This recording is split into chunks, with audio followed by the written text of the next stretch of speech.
নমস্কার। ভালোবাসার মানুষ, ভালোবাসার মানুষগুলি সব হারিয়ে যাচ্ছে এ সমাজ হতে। যত সমালোচক ও নিন্দুকে এ সমাজ ভর্তি। কে ভালোবাসবে কাকে? সব তো সমালোচনা ও নিন্দায় ব্যস্ত। ব্যস্ত হয় না সমাজে উন্নতিতে।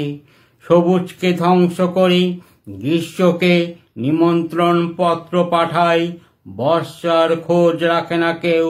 ওই নীল আকাশটাও যেন কেমন ফ্যাকাশে হয়। এ সমাজে বাতাসও গুম হয়ে মানুষকে ভাবায়। মানুষ কি ভাববে? ওরা তো সমালোচনা আর নিন্দায় ব্যস্ত। ব্যস্ত হয় না সবুজের জন্য। অরণ্যকে উলঙ্গ